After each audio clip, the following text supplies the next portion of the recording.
going on? I'm back with another EP.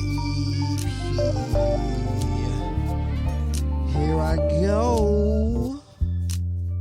Welcome to my show. Welcome to my show. Welcome to my show. I'm back. Welcome to my show. Welcome to my show. Welcome to my show. I'm back. Hey, welcome to my show.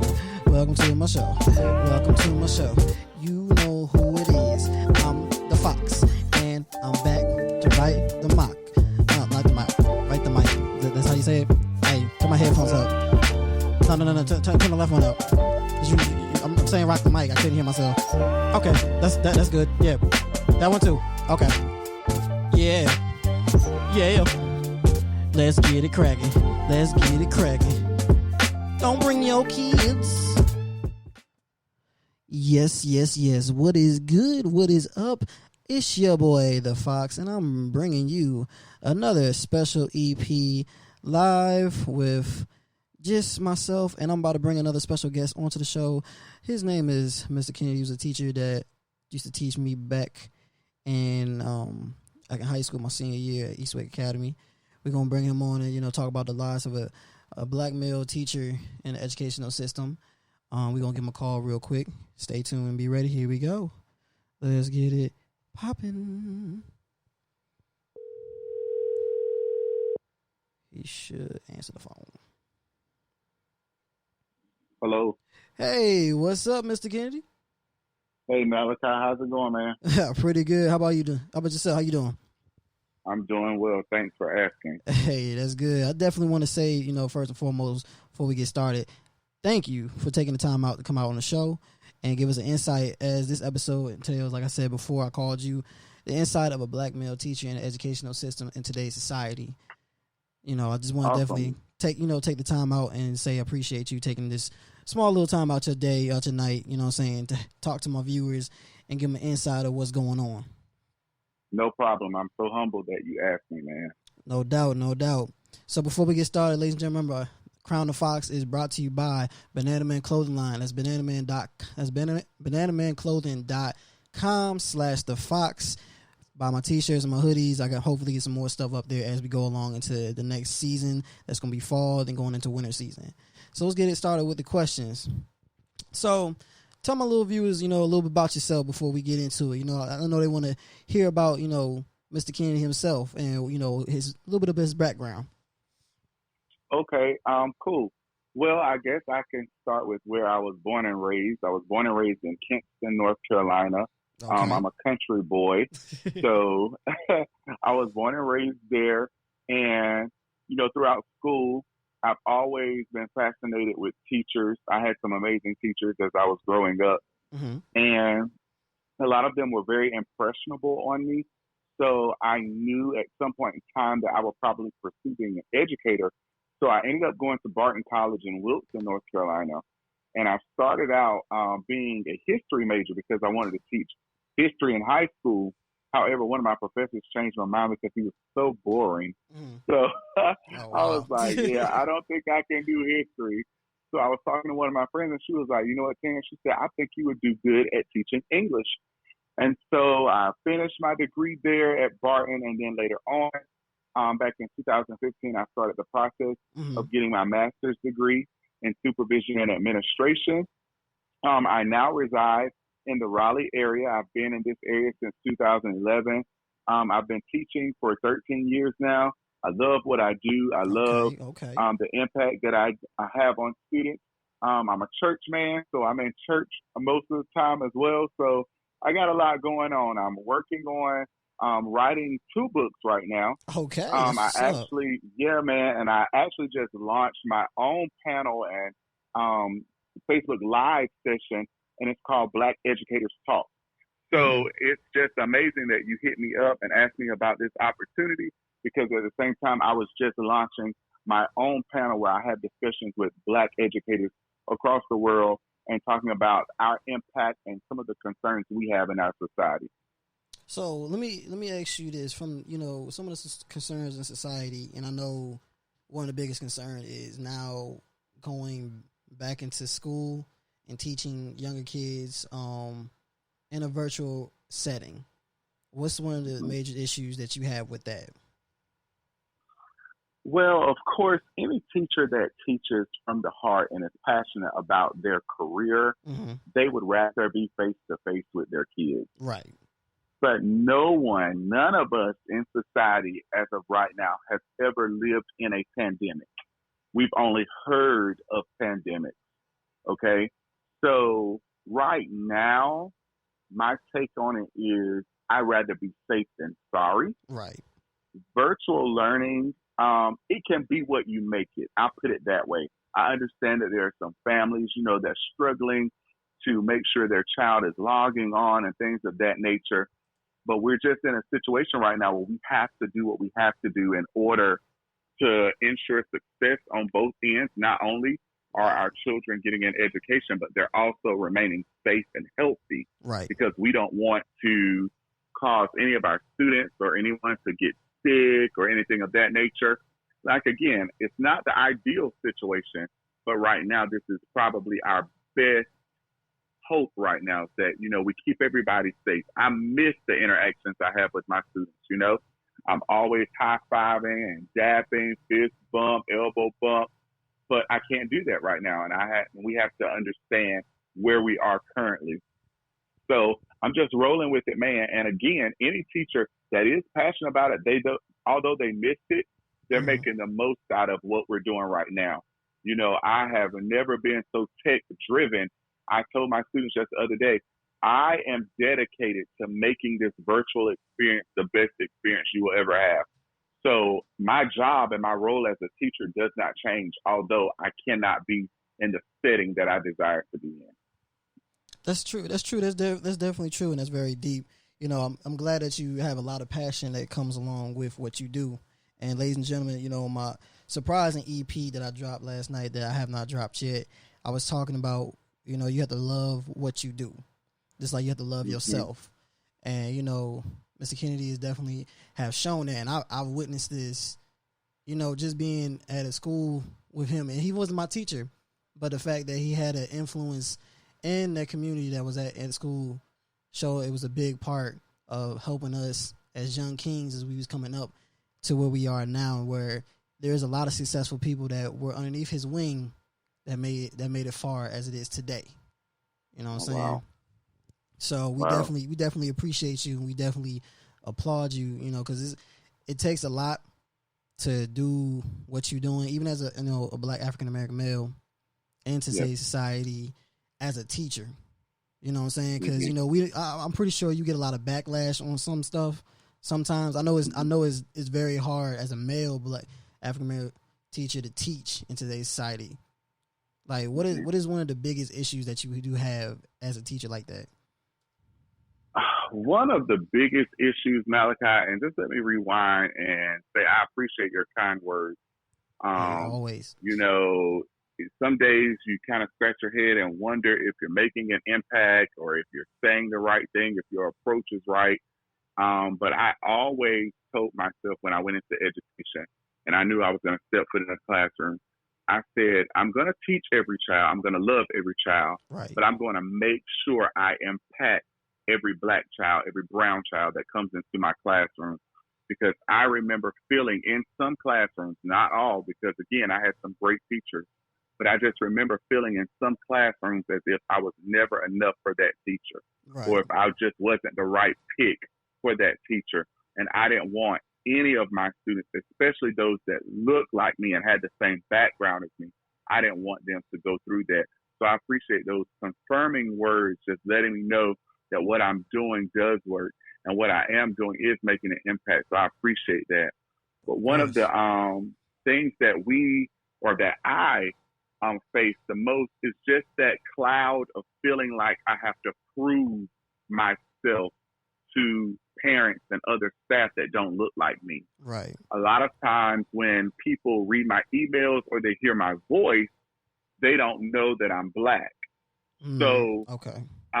It's that cloud of, let me try to prove that I'm educated enough. Right. I'm just not a cool teacher. I'm just not a dope teacher. I'm just not a funny teacher, but I'm a teacher that can raise your child's academic level. You get what I'm saying? Of course. I hear a lot of times, oh, Mr. Candy's a cool teacher. I appreciate that. I appreciate the compliment, but I'm more than cool. I'm capable. I have the ability to do what I do. I work hard for it. So one of the biggest things for me, man, right now is just feeling like I have to prove myself. And no one should have to feel that way. But that's just one of the things as a black male that I have to do, because when you think about it, some of our black males that's in education, they're either doing PE or they're working with the behavior program. It's very rare that you come across a black male English teacher. You get what I'm saying? That's right. So when we see that, we should praise and we should compliment that. And we should definitely put that black male teacher in a place where he wouldn't normally be. How many black male teachers do you see teaching AP courses? You get what I'm saying? That is it's true. Always the older Caucasian ones that they give those classes to. And it has to be equitable. And that's what I'm shooting for. That's why I still do what I do, because I want to see equitable practices in this lane of teaching for black male educators. And that's real good, because like you said, we really don't have a lot of black male educators nowadays. And I kind of hate that. I'm not going to say hate. Hate's a very strong word. Let me take that back, ladies and gentlemen. I just like, the fact that we don't have a lot of young, educated male black teachers in today's society to help us feel, a little more at ease. I know, as we get older, we not, we don't feel uncomfortable like we normally do, because we grow into society and we grow into, our surroundings, because we're taught how to grow into our surroundings. But we learn to stay on the edge and make sure, we don't let nobody disrespect who we are. But it's the fact that we should feel more, male African American students, not students, teachers, not just in HBCUs, but they should be, more out in the public system, more out in the, public colleges, universities, even in universities that you may think, you wouldn't see one. You should at least have at least one or two there to educate and help brothers, that go through this time. And at my school, I have a guy that he's like a pastor, I believe, at this school. He does something with the Christian life there at my school. But he's very educated. He's very into helping brothers, like the Big Brother programs, like the Boys and Girls Club, like the YMCA. He's engaged in that. He's engaged in helping us out, also talking to the youth and talking to us as athletes. When I was playing ball, he was talking to us and let us know, even as African-American male playing basketball and going to a school like this that's predominantly white, I know it can be tough at times. Mm-hmm. But you have to understand, you have to maintain who you are and continue to show that prideness of who you are as well, too, and the background that you come from. Not everybody comes from a poor ghetto background. Even if they do raise in the ghetto or in the background that they, can't get out of, there's still some families there that show that we still got class, and no matter where we live at, we still gonna be humble and show where we at. Yes. So, my next question is, going into this, I know you say you about to make a podcast or an educational group, for people that's like yourself in there with like that's teaching and everything like that. What is the main background basis of this mission that you're doing creating this? My main mission with doing this is empowering black educators everywhere. Mm-hmm. I believe in representation at every level. Okay. Not just in the education world, not just in the political world. We need black representation. We need brown representation on every level in society.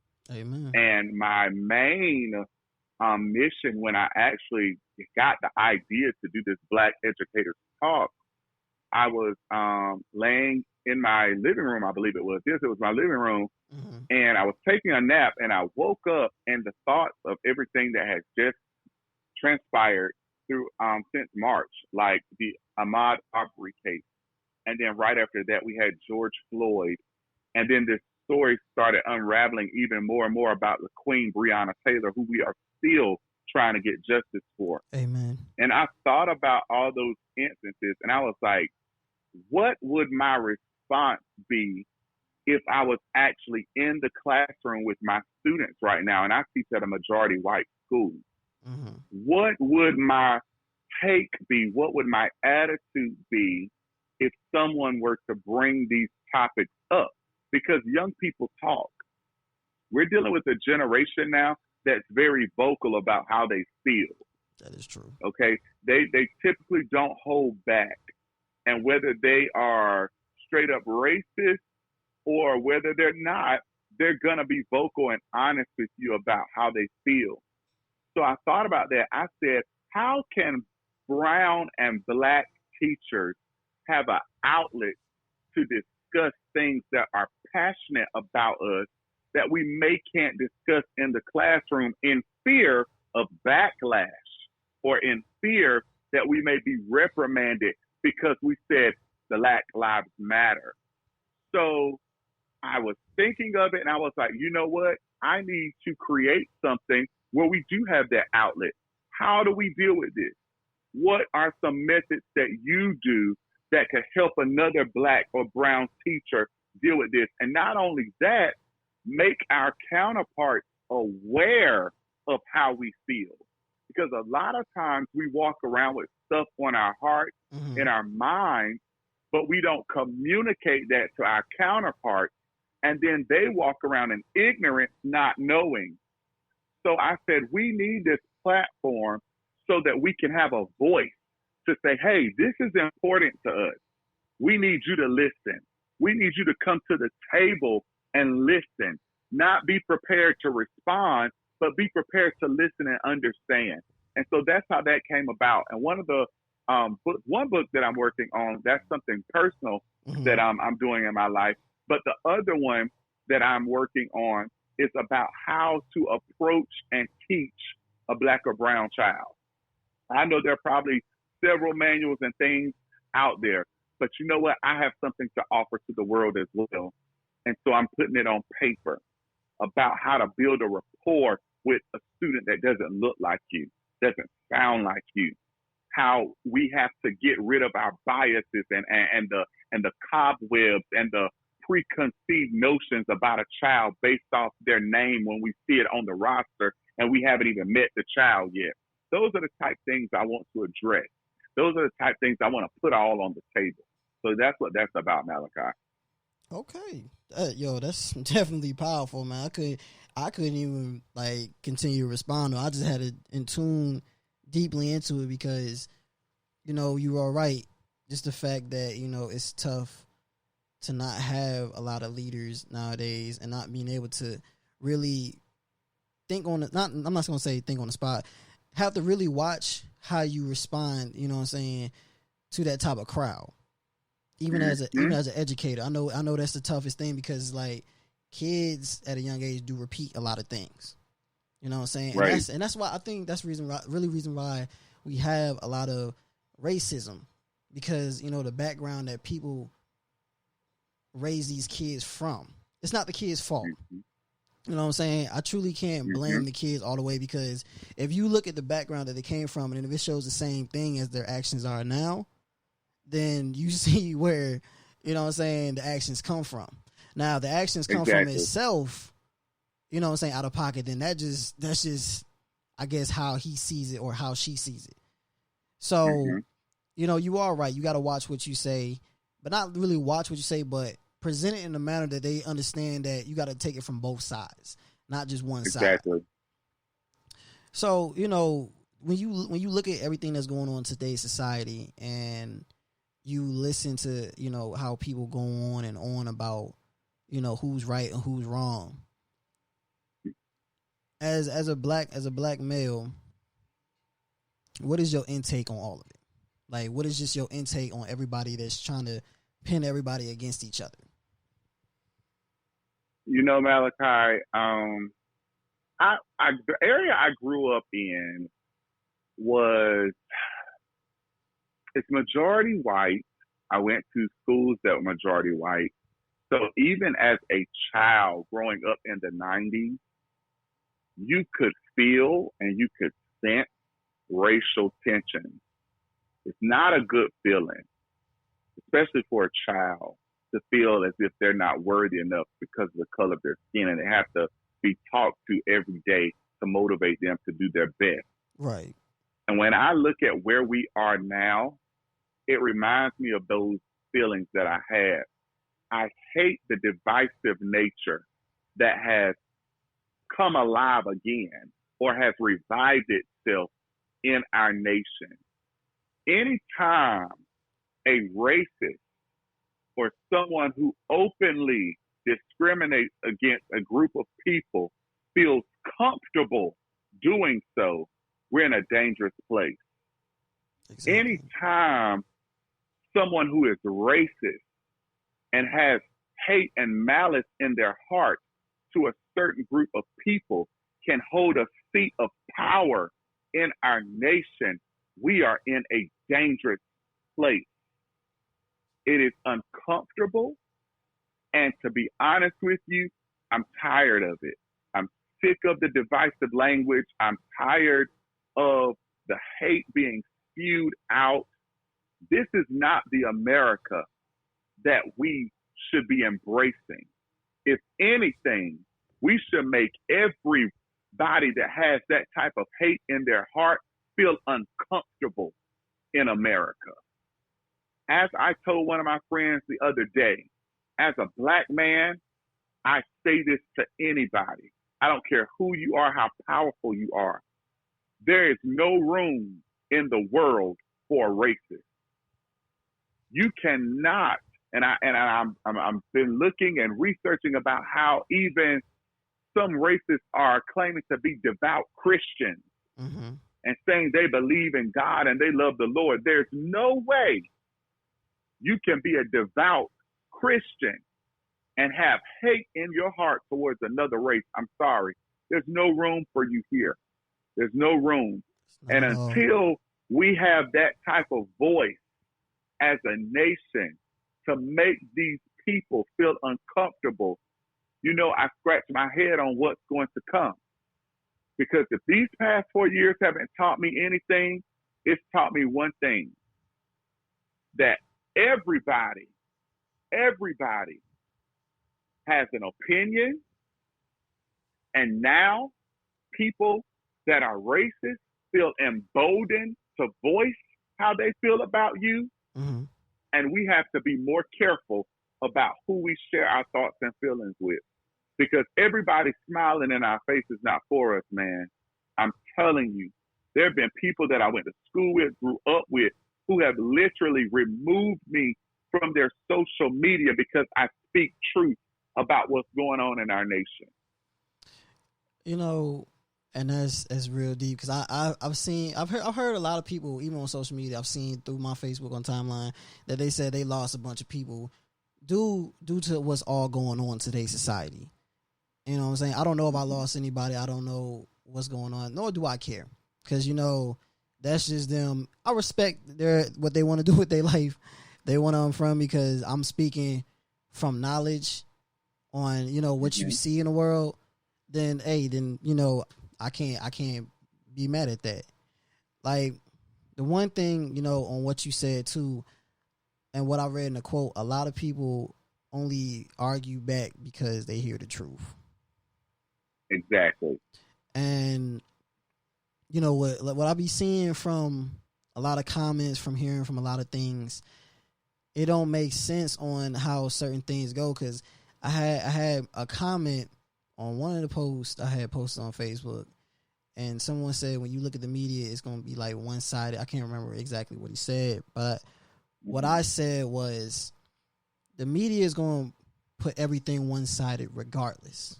That's just how the media is.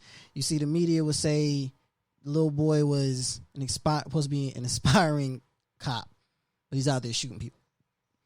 And not in self-defense. Come on. Right. But out of the spite that he feel he has control and he can do that. When you have a weapon, you have control.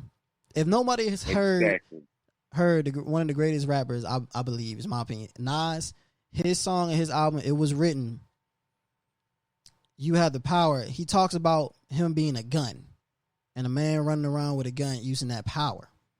You know what I'm saying? You got the power. You have the juice. So when you look at that and then you look at when a black man is posted on the news that, hey, this man here was such and such, put the most, negative comment ever and the worst picture of all ever of him up and try to describe him. And it plays so much into America because the media is one of the roots of all evil next to money. Let's just be realistic.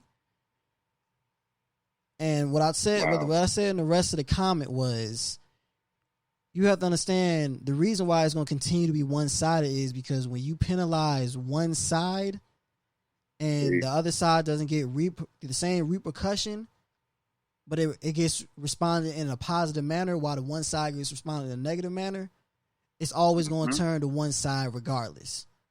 It's going to stay one-sided regardless.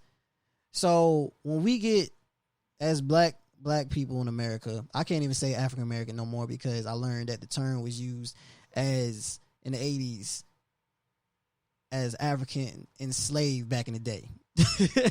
But that's in America. You from African roots, but they was enslaved back in the day, but you're in America. So that's why they call us African Americans. So it don't make sense. That all these terms that I'm learning and learning the background of it, they were all created and used on us. And it stuck with us instead of using the term, black or just African. Honestly, I'm black. Let's just leave it at that. I'm black. I'm a black male in America. You know what I'm saying? I got African descent in me. Right. But here's the thing, though. When we want to fix America, it's going to be when America is able to level out both sides of the playing field. Not just one side. Definitely. Not just fixing one thing like the Black Lives Movement did. That organization is not even real. That's some BS that just try to make money. The people that care about Black lives is preaching to it. That's pushing it. You know what I'm saying? Yeah. So, it's a lot of things that I learned from this movement, and I'm listening from you and seeing and everything from people's comments. Now, the thing I will say, I'm not gonna say there's not bad cops. There are bad cops. There's terrible cops. Let's be realistic. But there are good cops as well. But here's the thing about it: if you're a good cop, why not stop your man's that's doing something? If you so worried about if you so worried about the food that's coming out your mouth because he's making a move, then you realize that you're about to go down with him if you're found guilty. If they press charges, if they move motion, you're gonna go down with him because of the actions that he portrayed. One change can make a difference. That's the thing about it. And that's why I want more black male educators in this system, in this world, because that one change, like you do with the YMCA, the Boys and Girls, you put, black educators in that, put them in the schools, put them outside of HBCUs, educate us to the brim to help us understand that we need a better understanding so we're not holding anger. You know what I'm saying? Right.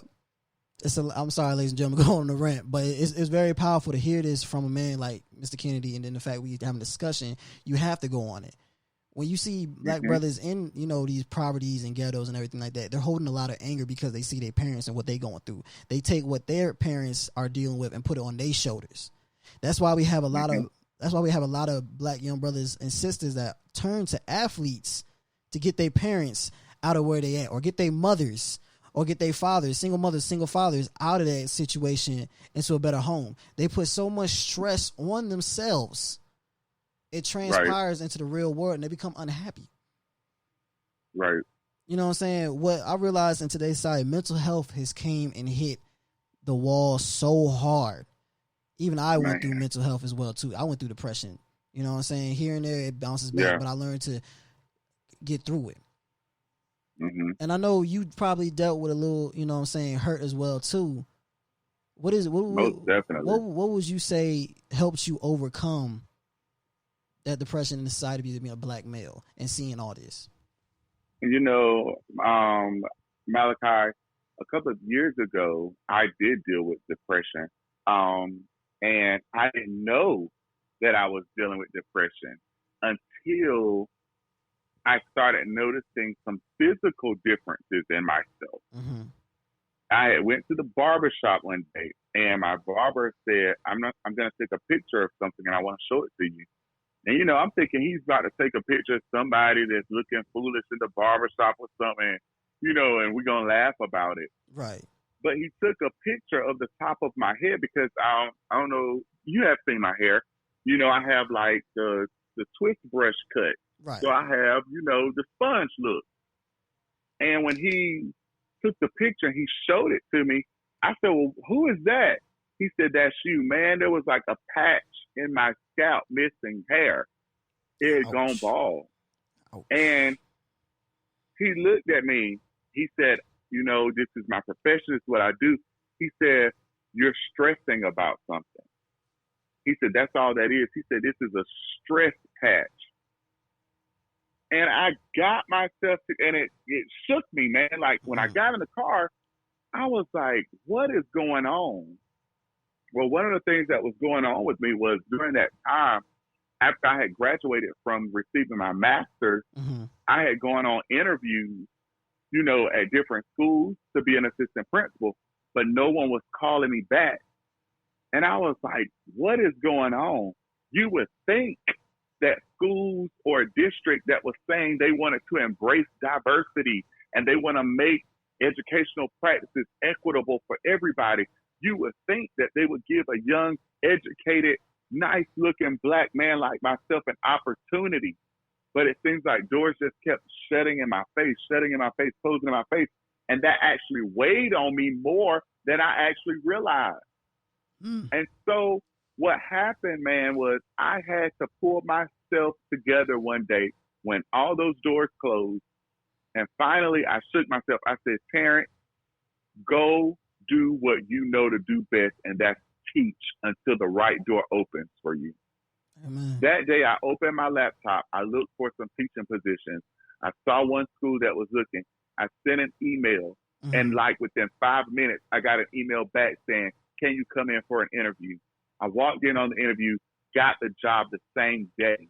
Oh, man. And that's where I currently am. I had to go remind myself of my passion and my why. Okay? Everything works on timing. Another thing that helped me out was my relationship with God, man. I know this isn't a quote-unquote religious show or time to preach, but you asked me a question, I got to respond to it. Hey, had it not been for my relationship with God, I probably wouldn't have made it. Okay? Because he allowed me to see myself where I was, and I didn't recognize that person. So once I was able to come to myself, I was able to get myself together, and I was able to lift myself up from that low place. And now I'm doing what I love to do still. Have I found a position yet? Actually, I paused looking for one because I'm like, you know what? I'm here for somebody. I'm at this school in this classroom for somebody. And you'd be shocked and surprised how many students come to me or have come to me or even reach out to me and say, thank you for being there for me. You're like a father figure to me. What if I had got mad and said, I'm just leaving education altogether? What would have happened to all those lost souls? That's true. Timing is everything. And when we come to the realization of timing is everything and everything happens for a reason and there's a purpose behind every action, then I believe we can overcome those moments that try to weigh us down. We can overcome those moments that try to suppress us when we understand timing and purpose. And ladies and gentlemen, that's speaking real facts right there. And I always say on my show, I know there's people out there that have no religious background, you know what I'm saying, regardless if you are atheist or you don't believe in anything or you believe in something different. It's the fact that if you believe in it and you go out and work for it, it's going to come back tenfold and give you nothing but blessings and opportunities. You know what I'm saying? And Miss Kenny, that's a great testimony, great blessing to hear that, you set your course from where you thought you should be at the present moment to where, God really needs you at right now. You know what I'm saying? Even I thought myself, just a little quick testimony, even I thought myself, with my name being a minor prophet and a messenger of God, I feel like somewhere along the line I was made to do more as speak, as, be open and, talk out to the world with no remorse, no issues, no regrets, and just talk and educate people as I'm educating myself in the world, and letting people educate me as well in the world too. You know, I thought just like you, I know when you first met me, you know, I was just revolved around sports. I didn't care about education. I didn't care about doing nothing else. You know what I'm saying? Even, you know, I was like somewhat of a quiet kid, but I had my outburst moments of being, you know, happy, laughing, and joking, but I also had my moments where I was angry. You know what I'm saying? And you know me very personally well just from that 1 year. You know what I'm saying? Every black kid that came through Eastway Academy, when you was there, they had nothing but love and just rejoicements of you teaching us, and just even not even a classroom setting, but outside of teaching us how to be young men.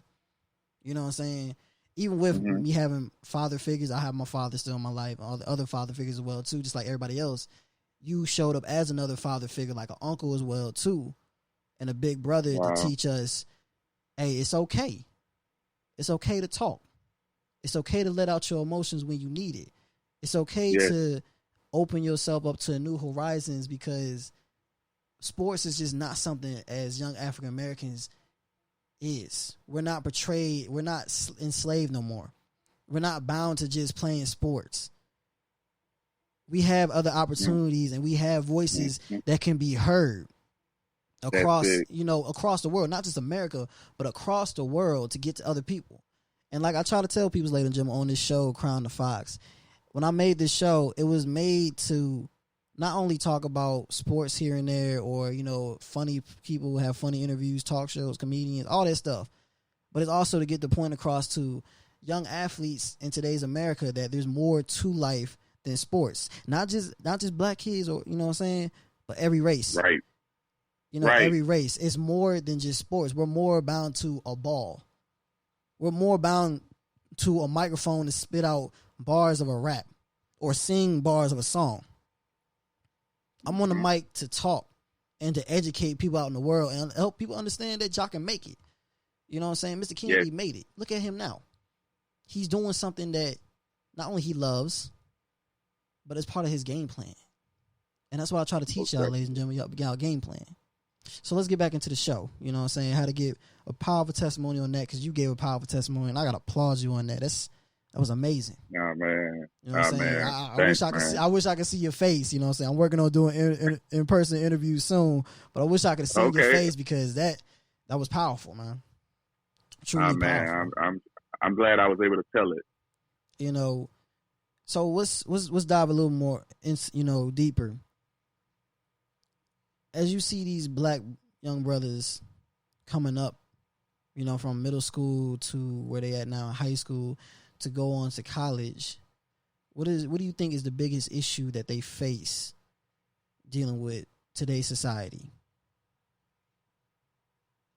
I think the biggest issue that a lot of them do face is getting stuck. And when I say that, a lot of what you were saying about, you know, going into sports and that just being the one track that so many stick with. I was talking with some of my black kings last year, and I asked them a question.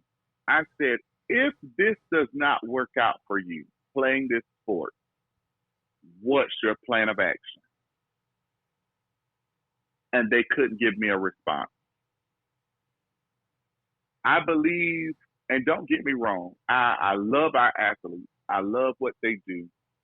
But I believe sometimes and too often we set up or we paint this picture of success for them, when in actual reality, we kind of set them up for failure, because if it doesn't work for them, they have nothing to fall back on. They feel as if, well, my dreams are shattered. Now what? There needs to be a plan. There has to be a plan. So I think one of the things that kind of gets some of us is that feeling of being stuck or not having it mapped out. You know, when I look at a lot of our families and I look at other families, I was talking to someone the other day, and they were talking about how their parents had saved up, talking about a Caucasian family, Mm-hmm. had saved up money from the time they were born so that when they got to college, they bought them a car cash so they wouldn't have a car payment. And I think about how many young black kids I see in college with a car and a job, trying to pay car note, trying to pay car insurance, and keep their head in the books. It's like we don't have a plan. And I think that's one of the things that drives me so much when I see our young black males and I talk to them. I begin to empower them and say, hey, what you got planned for the next 5 years? Let's map it out. Let's talk it out. There's not one black male, black female, brown student that can say they encountered me and I didn't ask them what was their plan for the future. Not one can say that, because there has to be a plan. And with everything that's going on in the world right now, Malachi, with everything that's going on in the world right now, if you don't have a plan, you will get lost. That's true. That's very true. You will be overcome with all of this foolishness. So you got to have a plan, and you got to be determined to see that plan through. And if you do fail, get up, like Aaliyah said, dust yourself off and try again. Failure is not final. Amen. Obstacles present opportunities. And that's what I want our black kings to see, that just because you live in a society that may not appreciate you and love you for who you are, guess what? There's somebody still rooting for you. There's somebody still waiting on the sidelines to see you make it. Don't get stuck, man. That's my thing. And that's that is very true, because I'm gonna be real quick again. I had got stuck.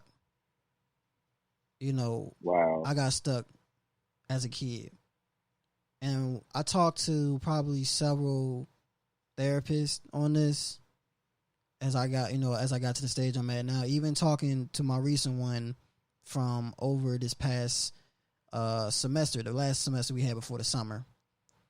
I was stuck as a kid trying to impress my father. And one of the biggest things that I took from it was the fact that I'm not going to say I wasn't educated. I just hadn't had the mindset for school like I don't have now. There's nothing wrong with that. I'm just not the books type of man. I'm more of a society and life type of person. I absorb it that way. I visualize and understand and elaborate it that way. I dissect it like that, like a Rubik's Cube. I do it that way. So understanding who my father was and the background that he came from and my family name, and then being the firstborn and the first grandson at the same time, I felt that I had to hold that name up to a higher stature. You know what I'm saying? When I brought home grades that wasn't good enough, I felt I needed to be better on the field. And even on the field, I still wasn't, I still felt I wasn't good enough. Sometimes I hear in his voice, I need to do better, this and that, because I didn't know what my calling was. I just wanted to be like my father so badly that I wanted to be a football player like him. I wanted to be in the band like him, so I did the drums in middle school. I wanted to be an actor like he did in high school, so I joined the theater club. I wanted to be, just like my father so much. I got lost in the transition. You know what I'm saying? Ladies and gentlemen, I got lost. I truly got lost. So when me and my father kind of fell apart a couple years, it took a toll on both of us. We had some events that happened, and it took a toll on both of us. And we gradually, when I joined the military, we gradually grew closer. And I became a lot more open with my father because I felt I needed to in order to get over the horizon that I was at. And even to now, you know what I'm saying, our relationship is great. You know what I'm saying? I still have a few mess ups here and there, but I'm not perfect. Come on. Humans ain't perfect, you know what I'm saying? Yeah. But it's the fact that, when I opened up to him, and I guess he felt what I was going through, and he just said, I never wanted you to be that way. I was always proud of you. And he always said he was proud of me. It was never a day he never said it. But in my mind, I felt like I wasn't doing enough. So I hindered myself on that part. And so, to this day now, to where we at now, I feel it's an amazing feat where I'm at now. You know what I'm saying? Yeah. So just to hear, just to hear that take that you just said, I definitely can feel that from the heart with no issues at all. That's something where I feel that. That's strong. That's passionate right there. Because, a lot of kids get stuck that way. They do. They do. They get stuck. They get stuck. I was just thinking as you were talking, and don't get me wrong, we appreciate every worker, every fast food worker, every Walmart worker. We appreciate them. I went through the drive-thru the other morning, and I saw one of my students that graduated in Bojangles. He was outside taking orders, and the line was getting backed up because, I hadn't seen him, and I was trying to talk to him. And when I drove off, I said to myself, I hope and pray that he hasn't given up on making something of himself. That's right. You can oftentimes tell when someone has just accepted where they are and they just go with it. That's true. That young man has so much potential to be somebody great. And I said, I hope he has not plateaued and just said, I'll just work here. Because it's so easy to become comfortable. Mm-hmm. And then before you know it, you stuck. I had to share that, man. And honestly, that's very true. And me and Jacob actually touched upon that too when he was on the show. The fact that a lot of people get stuck in today's society, not even just in today's society, just from time itself when, you can live, from poverty and then become rich. You know what I'm saying? A lot of people have came from that, especially a lot of black people. They've came from, they start mostly with that. White people, well, we got white people there. Okay, we're not talking about y'all. Okay, shut up. Shut up. We talking about us right now. The thing about it is a lot of people, they either get stuck because they don't have a way out of the situation to get out from poverty or the poor, the ghetto. And some, like you said, get comfortable. Because I look at it like somebody once told me, I should not be working at fast food at my age. I don't work at fast food now, but he was using me as an example. He said, you should not be working at fast food at your age. And I asked him, I said, why is that? He said, fast food is made for college kids or people that's either retired or people that just know for a fact they fresh out of jail or they don't have a high school diploma. They just have a GED. Mm-hmm. Or they just stuck or they just too comfortable in their ways to go do something else. But they'll complain all day. Complain about an extra nugget. Complain about, extra sauce in my bag. You know what I'm saying? Mm-hmm. Like E.T. said, you chose this job and you mad at me because I like my fries, hot with some salt. I like an extra nugget. I like an extra sauce with my 20 piece. So, you get what I'm saying? Like, so you mad at me because I'm asking you to do your job. Mm-hmm. But you chose to stay there. You chose not to go back to school. You chose not to look for a better opportunity. You don't even have to go back to school. There's trades you can do to get you out of them situations. You know what I'm saying? Mm-hmm. You know Jeffrey Ketchup, right? My boy Jeffrey. Yeah, I remember Jeffrey. We had a discussion. This was about 2 years ago, and it was 2 years ago because this is when I was going to Chicago. We had a discussion about how school was and how it basically just puts people in debt. And I told him that's true, but you need a degree. He said, honestly, you don't.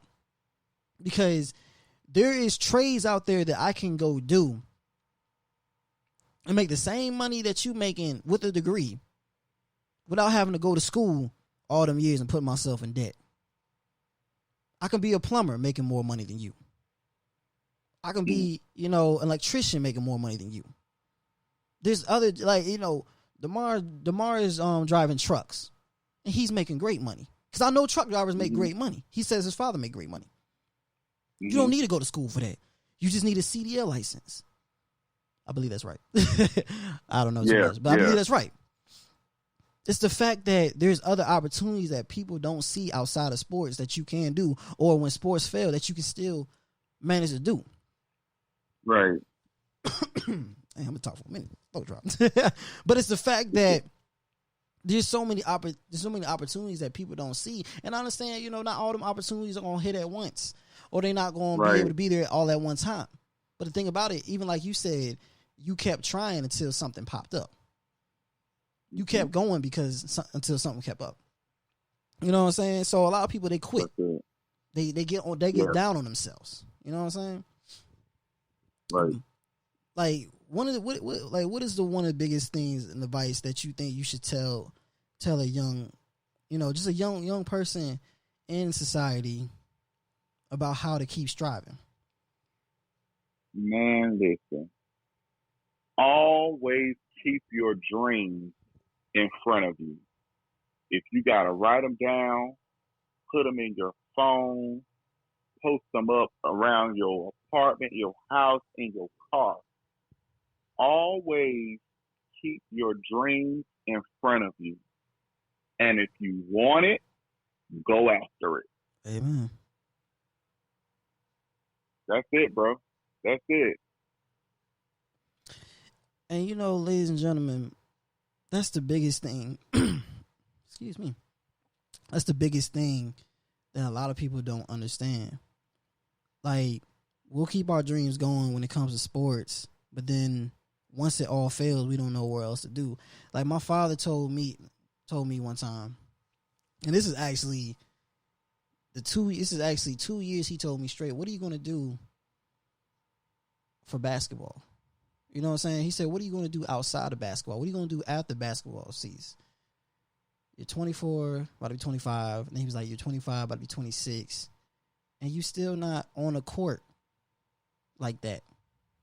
You playing JV. There's nothing wrong with that. Trust me, you're still playing college ball. There's nothing wrong with that. But you're not playing varsity. You're not playing where the big stage matters. So what are you going to do after all this?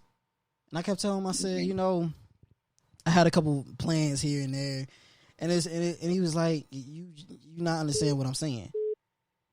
He said, "What is your biggest, like? What do you want to do? What is your plan? What is your goals? What are you aiming for right now?" And I was stuck. I didn't know what to say. Wow. Like I in that moment, I know how. For me, me. I just know how to talk my way out of it. I'm like, yeah, you boss, I got this. Don't worry about it. I got it. It's okay, I got this. But in my head, I was like, damn, he right. What am I going to do, man? What am I going to do? And what exactly am I going to do? And him telling me that over and over again, I'm just like, what am I going to do? Next thing you know it, I'm off the team because my GPA was low. I had 2 D's on my report card. I was like, damn. What am I going to do without sports? I was so depressed. I was like, I don't know what to do. But the funny thing about it, that depression that I had at that small moment of not being on the team, it pushed me to go to the stage and do open mic finally. Wow. Just dealing with that depression, dealing with the fact that basketball was my biggest outlet, Mr. Canady. And you know this for a fact. Basketball was one of my biggest outlets. And I was dating a chick at the time. That was just going bad. School was going bad. My homies, they all on the basketball team, so they busy. You know what I'm saying? And I'm just like, damn, I ain't got shit to do. And next thing you know it, somehow, in some way, I was watching a comedy special because I always love comedy. I always love watching comedy or listening on Pandora. And it smacked me in the head somehow. I don't know how it smacked me in the head like a black mother smacking a child. It smacked me in the head and said, yo, go try open mic. So I said, okay. I got up and do it. Wow. And then, when I posted on Facebook, the fact, it wasn't all that good for my first take, but it's the fact that I went out there and I did it is what made it so much better. What made it open up so much. Stepped out on faith. Yeah. So, wow. It's the thing, like, even with you, when you said the fact that they wasn't hiring you as an assistant principal or giving you calls back, it's the fact you stepped back into, a zone that and it turned into magic. Yes, sir. That's a great feeling. That's a great feat. So, for my last question for you before we get off the show, what was the biggest takes of outlets you had before you decided to really go back into teaching? Ask that one more time. What was the biggest outlets you had before you went back to teaching? What just made you just like, yo, my outlets ain't kicking me, you know what I'm saying? But the idea popped in my head, so I emailed them. But what was the outlets that helped you get towards that, besides praying? Well, honestly, I had friends that were educators, and we kept in contact. Some of my old coworkers from, the school that you went to. And one of them said to me, Canady, you are a teacher at heart. She said, if you go back in the classroom, that does not mean you failed. She said, it just means it wasn't time. This is why I encourage people to make sure you surround yourself with people that know how to speak into your life at the appropriate time. You got to make sure you are connected with people who know how to lift you up when you are down. Because what if she would have told me, or if I would have been surrounded by somebody and they said, well, you probably just need to go work in the business world and work your way up the ladder. I would be like a fish out of water, man. I thrive off of impacting young people. That's how I thrive. So an outlet for me is definitely my friend circle. My friend circle. Yes, sir. That's amazing. That's truly amazing. Even with me, I have I have friends that's there, man. It's just listening to you be so powerful, sir. It's just it's something that I haven't heard in a minute, man. And I know I've cried to you one time before in my lifetime, at that school. And it's the fact that when we sat down and talked, what I'm saying, it was just powerful, man. Wow. I remember that. Wow. So it just humbled me, man.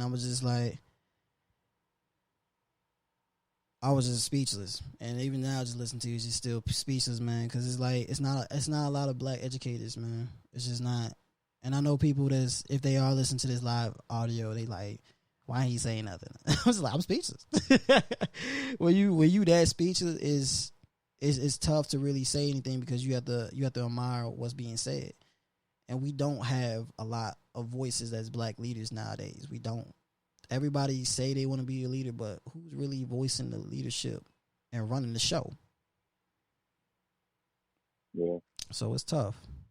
But, Mr. Canady, I definitely thank you as we were dying down the show for coming out, man. I truly do, because you gave a lot of insight and a lot of passionate motivation and a lot of words that these people need to hear. Yeah. You know what I'm saying? Yeah. I truly appreciate you. Man, I appreciate you inviting me again. Listen, it just touches and warms my heart and encourages me to keep doing what I'm doing, knowing that you have your own show now. You're doing big things. Just to even think I had a little bit of that to do in your life, it just makes my heart proud, man. I'm proud of you, Malachi. Thank you, sir. I definitely have to appreciate you on that, man. I definitely do. And we definitely, like I said, we definitely gonna get up and get lunch or dinner or whatever, you know what I'm saying, with Jacob. We're gonna catch up. And I'm gonna definitely keep you posted when I come back to the NC. I definitely am. All right, man. All right, do that. I definitely am. Mr. Canady, before you leave, man, can you do me one huge favor and just shout out who's your favorite black podcaster. And you know his name, and I always introduce myself as the Fox, but who's your favorite black podcaster? Hey, man, my favorite black podcaster right now is my former student, my former mentee, Malachi. Make sure you rock with him. Make sure you get with him. Hey, I definitely appreciate the love on that. Real talk. No problem, man. I'm going to catch up and say, love you, man. All right, love you too, bro. That's one, just a great man. I'm telling you, y'all never met him or had the opportunity to be taught by him. He's a great teacher. He's a great teacher, man. Understand is you can find the show, The Fox, on YouTube. When I go live, you can hear what you missed on the show. It's also on Apple Podcasts, also on Spotify. Please take the time and check it out. And remember, I am sponsored and brought to you by BananaManClothing.com. That's Banana Man Clothing. Banana Man Clothing. That's BananaManClothing.com. I'm over here talking too fast. My throat dry. I need some damn water, man. But it's BananaManClothing.com/The Fox. Remember that. All right. I'm going to get up out of here. Enjoy the rest of this theme music.